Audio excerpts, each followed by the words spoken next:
नमस्कार मंडळी, मी शीतल आणि तुम्ही पाहताय दिल्लीकर मराठी। आपल्या हिंदू धर्मात आपण अनेक परंपरांचं पालन करतो। त्यातलीच एक म्हणजे चरणस्पर्श।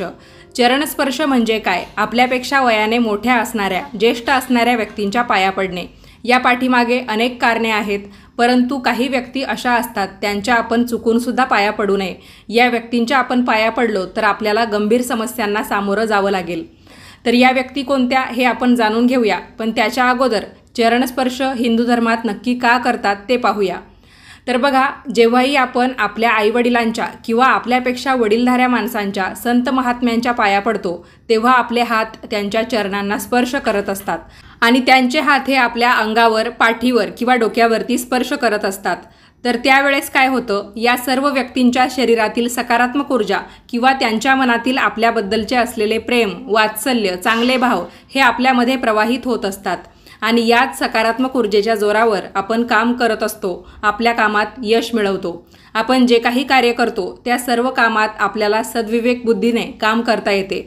म्हणूनच थोर महान जी हिंदू संस्कृती आहे, तिने सकाळी किंवा ज्या वेळेस आपण आपल्या कुणी पाहुण्यांकडे वगैरे जातो किंवा आपल्या घरातील, आपल्या नातेवाईकांमधील जे ज्येष्ठ व्यक्ती असतात तर त्यांचे आशीर्वाद घेण्यास प्रथम सांगितलेले आहे, जेणेकरून त्या ज्येष्ठांचे अनुभव, त्यांचे आशीर्वाद आपल्याला प्राप्त होतील। श्रीकृष्णांनी देखील त्यांचे मित्र सुदामा यांचे चरणस्पर्श केले होते। तसेच नवरात्रीत अष्टमीला आपण कन्यापूजन करत असतो। कन्यापूजन करत असताना सर्वात प्रथम आपण कन्यांचे पाय धुतो, त्यांची पूजा करतो आणि सगळ्यात शेवटी त्यांच्या चरणांना स्पर्श करत आपण त्यांच्या पाया पडत असतो। यामुळे काय होतं, नवदुर्गांचे आशीर्वाद आपल्याला प्राप्त होतात। आपल्या हिंदू धर्मात कन्यापूजनाचं महत्त्व सुद्धा खूप चांगल्या प्रकारे समजून सांगितलेलं आहे। आता आपण त्या व्यक्तींबद्दल बोलूया की त्यांच्या आपल्याला कधीच पाया पडायचं नाहीये। सगळ्यात पहिलं म्हणजे आपले शत्रू। आजच्या कलियुगामध्ये सर्वच लोक आपले मित्र किंवा चांगले विचार करणारे नसतात, काही आपला द्वेष करतात। अशा व्यक्ती ज्यांना तुमची प्रगती अजिबात पाहवत नाही, अशा व्यक्तींच्या पाया पडायला जाऊ नका, कारण त्यांच्या शरीरात आपल्याबद्दल नकारात्मकता असते। म्हणून ही ऊर्जा आपण जेव्हा त्यांचा चरणस्पर्श करतो तेव्हा ती आपल्यात येते आणि याचे घातक परिणाम आपल्याला भोगावे लागतात। तुमचे मन तुमच्या कामावरून यामुळे हटू शकते, तुमच्या घरात यामुळे वादविवाद होऊ शकतात। म्हणून जे व्यक्ती आपला द्वेष करतात, जे आपल्यावरती जळतात, त्यांच्या अजिबात पाया पडू नका। बऱ्याच वेळा अशा व्यक्ती आपल्या कुटुंबात, आपल्या घराण्यात किंवा आपल्या नातेवाईकांमध्ये सुद्धा असतात। दुसरे म्हणजे अधर्मी किंवा पापी लोक, जे आपल्या हिंदू धर्माचं पालन करत नाही, ज्यांना चरित्र नाही, अशा चारित्र्यहीन व्यक्तींच्या कधीही पाया पडू नका।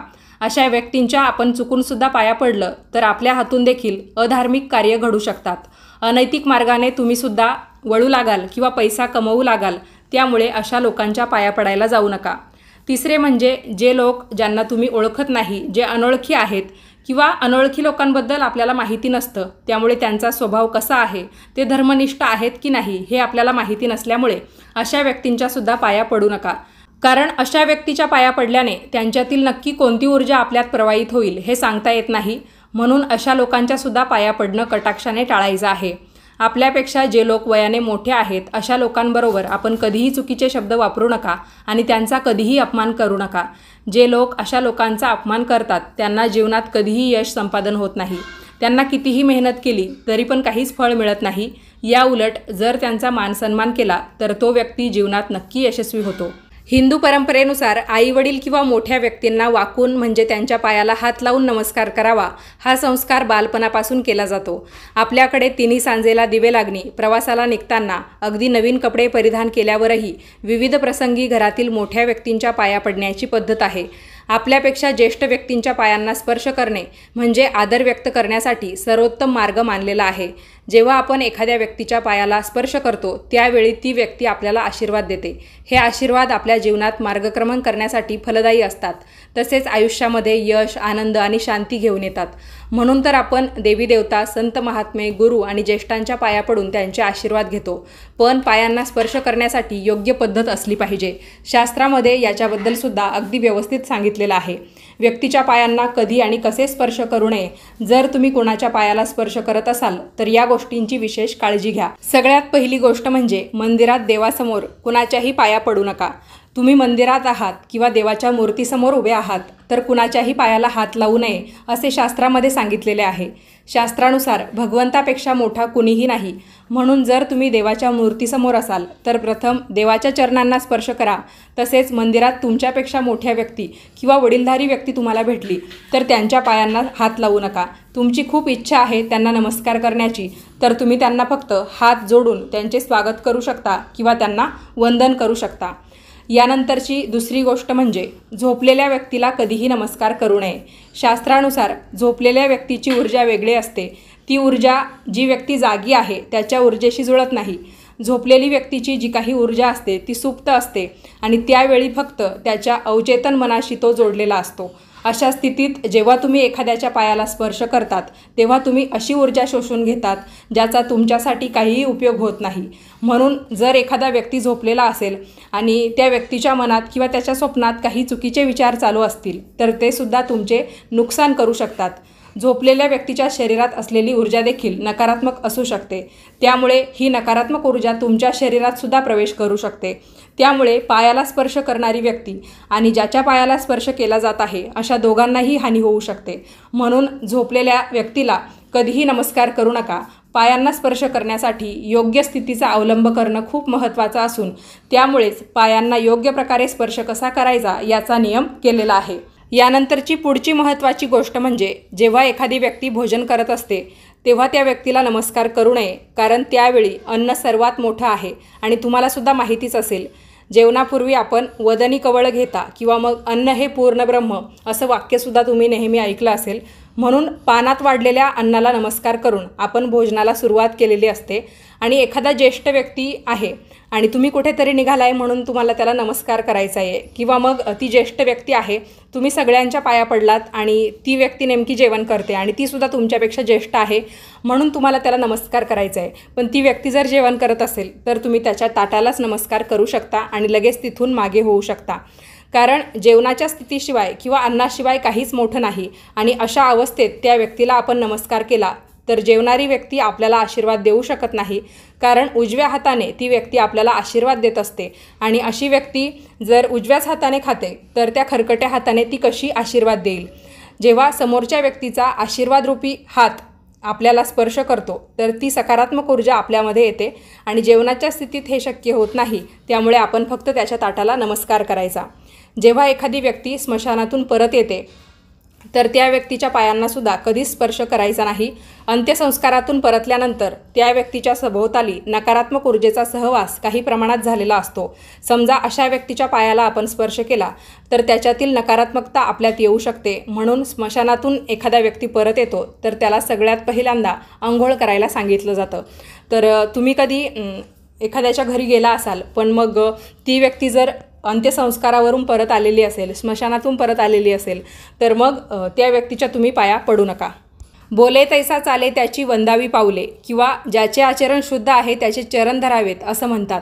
म्हणून वयाने, नात्याने, अनुभवाने, गुणाने श्रेष्ठ असणाऱ्यांच्या पाया पडावे असे आपली संस्कृती सांगते।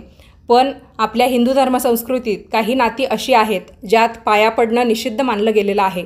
ती नाती कोणती तेही जाणून घेऊया। जसं की सासरे आणि जावई। जावयाने सासऱ्यांच्या पाया पडू नये असं म्हणतात, कारण पौराणिक कथेत शिवशंकरांनी आपले सासरे दक्ष यांची हत्या केली होती। दुसरं म्हणजे मामा भाचा किंवा मामा भाची। तर मामा आपल्या भाच्यांच्या किंवा भाचीच्या पाया पडू शकत नाही। भाच्याने मामाच्या पाया पडू नये हे कृष्ण कथेवरून सांगितले जाते, कारण कृष्णाने कंस मामाचा वध केला होता। त्यानंतर पुढचं म्हणजे साधू संन्यासी। आपण यांच्या पाया पडावे पण त्यांना कधीच आपल्या पाया पडू देऊ नये, कारण ते फक्त गुरूंच्याच पाया पडतात। बऱ्याच वेळा आपण कुठे प्रवासाला निघालो किंवा मग कुठे आपल्याला जायचं असेल तर मग घरातल्यांच्या पाया पडतो किंवा आपल्या घरातील ज्येष्ठ व्यक्तींच्या सुद्धा आपण पाया पडतो, पण त्यातलीच एखादी व्यक्ती जी तुमच्यापेक्षा वयाने मोठी आहे आणि ती सुद्धा तुमच्याबरोबर प्रवासाला निघालेली असेल तर त्या व्यक्तीच्या सुद्धा पाया पडू नका। त्याचबरोबर ज्या व्यक्तीचे आपण आशीर्वाद घेतोय म्हणजे ज्याच्या आपण पाया पडतोय तर त्या व्यक्तीने आशीर्वाद देण्यासाठी कधीही दक्षिण दिशेला तोंड करून किंवा मग दरवाजामध्ये अगदीच उंबरठ्यामध्ये उभं राहू नये। दुसऱ्या जागी उभं राहून लहानांना किंवा जी व्यक्ती आपल्या पाया पडायला आलेली आहे तिला आशीर्वाद देण्याचं काम करावं। आता या व्हिडिओमधला सगळ्यात शेवटचा भाग की आपल्या पाया कुणाला पडू द्यायचं नाही, तर काही नाती अशी आहेत की त्या नात्यांनासुद्धा आपण आपल्या पाया पडू द्यायचं नसतं, भलेही ती नाती आपल्यापेक्षा वयाने लहान असली तरी. तर चला जाणून घेऊया. तर यातलं सगळ्यात पहिलं नातं म्हणजे बहीण भावाचं नातं. समजा एखाद्या भावाची बहीण त्याच्यापेक्षा वयाने मोठी असेल किंवा लहान असेल, तरी पण भावानेच बहिणीच्या पाया पडायचं, बहिणीला आपल्या पाया पडायला लावायचं नाही. काही ठिकाणी असंही म्हटलं जातं की मुलीने आपल्या वडिलांच्यासुद्धा पाया पडू नये, तर हे पूर्णपणे चुकीचं आहे. मुलगी आपल्या वडिलांच्या पाया पडू शकते, लहान बहीण अर्थातच आपल्या मोठ्या ताईच्या पाया पडू शकते. फक्त भावा बहिणीच्या नात्याच्या बाबतीत आपल्याला हा नियम पाळायचा असतो की बहीण भलेही वयाने लहान असो किंवा मोठी असो, तिने आपल्या भावांच्या पाया पडायचं नाही, उलट भावांनीच तिच्या पाया पडायचं. यानंतरचं पुढचं नातं म्हणजे जावयाचं नातं. तुमच्या बहिणीच्या किंवा मुलीच्या पतीला कधीच आपल्या पाया पडू देऊ नका. हिंदू धर्मात जावयाला भगवान विष्णूचं रूप मानलं जातं, त्यामुळे जावयांच्या आपण पाया पडायचं, त्यांना आपल्या पाया पडायला लावायचं नाही. समजा कुणी तुमचे दाजी असतील तर तुम्ही त्यांच्या पाया पडू शकता, पण त्यांना आपल्या पाया पडायला लावू नका, तुम्ही त्यांच्यापेक्षा वयाने मोठे असलेत तरी. त्यानंतर ब्राह्मणांच्या. हिंदू धर्मग्रंथानुसार ब्राह्मणांना कधीच आपल्या पाया पडू देऊ नका, कारण ब्राह्मणाला भगवान ब्रह्मा यांचे रूप मानले जाते. भाचा किंवा भाची. भाचा आणि भाचीला कधीच आपल्या पाया पडू देऊ नका. धर्मग्रंथांमध्ये असं सांगितलेलं आहे, 100 ब्राह्मणांसमान एक भाचा किंवा एक भाची असते. त्यामुळे मामा असतील किंवा मामी असतील तर त्यांनी आपल्या भाच्यांच्या किंवा भाचींच्या पाया पडायचं असतं. आणि भाचा भाचीच्या पाया पडल्याने आपल्याला काशी दर्शन घडतं, असंही एक आपल्या जुन्या जाणत्या व्यक्तींकडून आपण ऐकत असतो. त्यामुळे त्यांनासुद्धा आपल्या पाया पडू देऊ नका. लहान मुली असतात तर त्यांनासुद्धा आपण कुमारिका किंवा मग देवी दुर्गेचं एक लहान रूप म्हणून बघतो, म्हणूनच आपण त्यांना कन्यापूजनाच्या निमित्ताने पूजत असतो. त्यामुळे जे अगदी बालस्वरूपात आहे, मुलं म्हणजे देवाघरची फुलं असं म्हटलं जातं, तर अशा मुलांना किंवा मुलींना आपल्या पाया पडायला लावू नका. त्यांच्यावर कोणत्याही प्रकारची जबरदस्ती करू नका. हळूहळू करून तुम्ही त्यांच्यामध्ये हा संस्कार रुजवू शकता की ज्येष्ठांच्या आपण पाया पडायला हवं, त्यांना आपण नमस्कार करायला हवा, तर मुलंसुद्धा तुमची नक्कीच सद्गुणी बनतील. तर या व्हिडिओमध्ये मी तुम्हाला आपण कुणाच्या पाया पडू नये किंवा कुणाला आपल्या पाया पडू देऊ नये याबद्दलची माहिती सांगितली. तर चला मंडळी, लवकरच भेटूया पुढच्याच नवीन व्हिडिओमध्ये. या व्हिडिओबाबतच्या तुमच्या प्रतिक्रिया आणि प्रश्न आम्हाला कमेंट्स करून कळवा. व्हिडिओ तुम्हाला आवडला असेल तर लाईक करा, जास्तीत जास्त लोकांना पाठवा आणि अशाच पद्धतीचे नवनवीन माहितीचे व्हिडिओ पाहण्यासाठी तसेच ऐकण्यासाठी आजच आपल्या दिल्लीकर मराठी या यूट्यूब वाहिनीला सबस्क्राईब करा. धन्यवाद.